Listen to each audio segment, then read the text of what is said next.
One of South Africa's most famous historians is gunned down in his home. Celebration time for the comeback queen. Serena Williams wins the Australian Open. And painting the Cape black, white and bling, the 30th annual JMB Met draws thousands of spectators.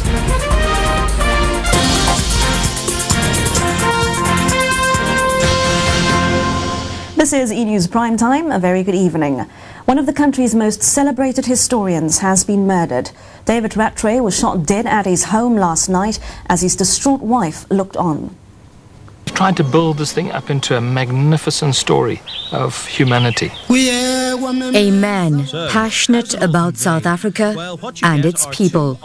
David Rattray's fascination with all things Zulu ignited the world's interest in the historical battlefields of KwaZulu-Natal.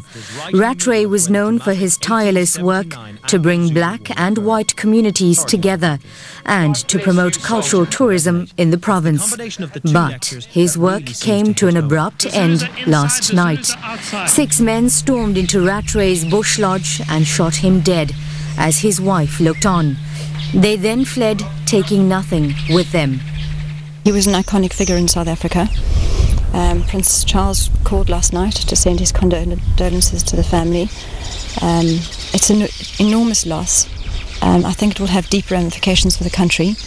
And I do hope that Dave is a symbol to others out there, an inspiration for us to continue and to make better of this country, to improve our country and our quality. Police are investigating the murder. Family and friends of the slain historian say he had an overwhelming love for this country, adding that nothing, not even his murder, will stop them continuing his life's work, promoting peace and tolerance. Vanessa Govender, E-News, Rockstrift. Well, David Rattray's murder is another stark reminder of the crime situation in South Africa.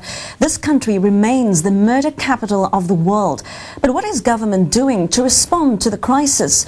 And are they making any difference? At least 15,000 people are murdered in South Africa every year. Still the highest murder rate in the world. And even if you survive crime in this country, you're unlikely to come off entirely unscathed. Like popular Afrikaans musician Anton Goosen. He was robbed at gunpoint at his home outside Johannesburg earlier this week. And the next minute, somebody hit me with a gun, just to make sure that we understand the set of rules here. And I turned around and then he hit me again and he said, if you collaborate, we won't kill you. The experience has made him worried about the country's future. And remember in '95 when Madiba and Francois held the cup and the bowing and the flags and we were all one. What's happened to that?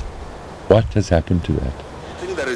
President Thabo Mbeki insists that crime is under control, an insistence that's been far from popular, one that according to experts has just made the problem worse. People are at a loss because they don't know what to do else to get this to stop. They want this to stop and they want their lives to be free again and to feel safe again. We as South Africans and even visitors to this country have to live with this reality on a daily basis. Therefore, anybody who makes statement, political statements or otherwise, about the situation, trying to underplay its seriousness, will lose credibility. And South Africans are becoming increasingly angry. I think we need more police on the streets. Instead of wasting money on arms deals and all those things, they should be employing more police. Government is crime itself, so the government is not doing anything. See, basically it's up to you how you handle your thing and then how you're going to deal with the situations. The president might not think that crime is a major problem, but ordinary South Africans do. And their message is clear. If government is not prepared to act, they will. Kale Naya, E-News, Johannesburg. Well, is crime out of control in South Africa? That's the question we're asking you tonight. You can have your say in our vote line tonight. To cast your vote, send an SMS to 34970. Then type in ETV yes if you think crime is out of control, and ETV no if you think it isn't. Please note, SMSs cost R1. That number for you again, 34970. And of course, we'll have those results for you at the end of the bulletin. You may soon be able to communicate in any of our 11 official languages, even if you can't speak them. All you need to make yourself understood is a relatively new cell phone model, and it's all thanks to a Bloemfontein man's unique invention. Tabo Olivier speaks fluent Sesotho. As a Free State councillor and businessman, this skill has opened many doors for him. His dream is to get South Africans to speak each other's languages. This content is on a chip. This chip gives a cell phone user access to all 11 official languages, each with a database containing 850 words and 51 generic sentences. Now, a generic sentence is a sentence like I am. When you link it to the 850 words that you have the option on, you can then make hundreds of sentences from that one sentence. It could be I'm hungry, I'm thirsty, I'm tired, I'm lost. To put it to the test, we ask him to order a cheese sandwich from our Zulu-speaking waiter. Dicela isinkwa ene ushisi. Okay, so that'll be a toasted cheese sandwich. That's right. The real beauty is that if you struggle with pronunciation, you can simply let the phone do the talking. It's a great tool for tourists too, and will be launched commercially next month.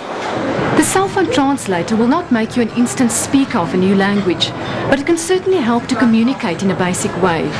And for the developer of this device, that's what it's all about. Naki Charlene Stanley, Huditabatsai, Mangaung. Now, when E-News Primetime continues. Eastern Cape councillors horrified at the state of several historical buildings. Now they're investigating the owner.